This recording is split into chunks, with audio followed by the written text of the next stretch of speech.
Lagi. Silakan Mbak. Terima kasih banyak nyala. Mas Pak Anies. Selamat siang, saya Syifa Hana. Saya izin bertanya Pak dari tadi, karena ini keresahan saya pribadi terkait PPPK dosen Universitas Negeri Baru maksud saya, yang sebelumnya adalah swasta.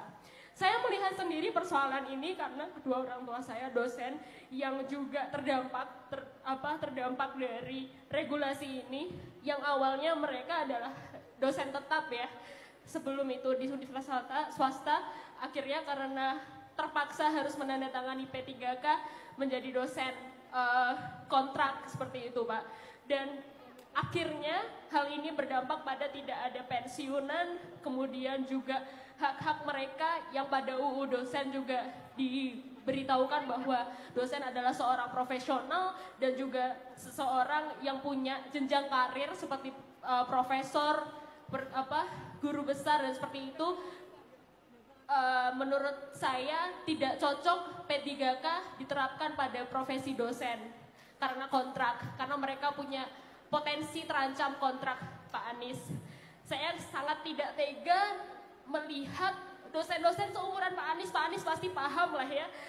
Pak Anies seorang dosen juga yang mengajar puluhan tahun untuk universitas tersebut, tapi ketika universitas tersebut dinegrikan, akhirnya puncak karir mereka hilang begitu saja Pak. Seumur Pak Anies, bayangkan Pak Anies betapa tersiksanya dosen-dosen sampai harus berdemonstrasi panas-panasan. Saya sungguh sangat tidak tega. Usulannya adalah untuk dijadikan PNS Pak, karena tidak cocok dengan P3K. Sehingga yang ingin saya tanyakan, bagaimana pendapat Pak Anies ketika Pak Anies nanti terpilih menjadi presiden tahun ini. Terima kasih. Terima kasih. Saya Syifa. Jadi Bu Syifa, begini, setiap ini kan ada persoalan nih. Apa sih inti persoalannya? Kebijakan kepegawaian yang dirasa tidak adil. Betul ya? Tidak adil. Nah, kalau menurut hemat kami, dikoreksi dengan prinsip keadilan. Saya harus cek detail aturannya, karena saya tidak hafal aturan soal ini.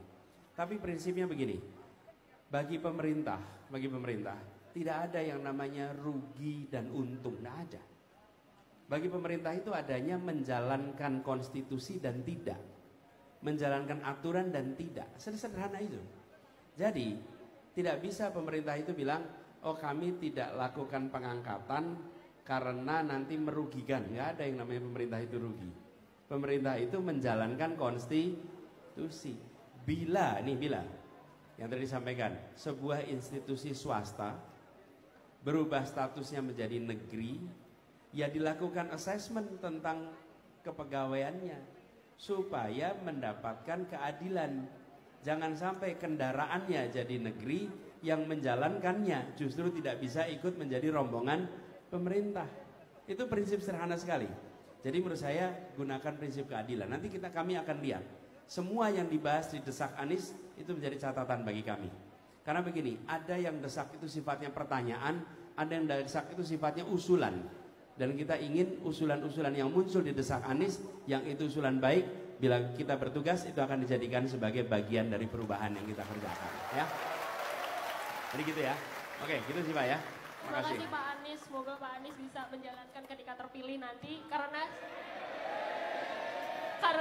di kepengurusan sebelumnya sudah bertahun-tahun Pak, dari saya SMP sampai sekarang saya lulus kuliah, ya. Persoalannya masih sama. Kementerian tidak ada yang menanggapi kasus ini. Siap. Terima kasih. Terima kasih.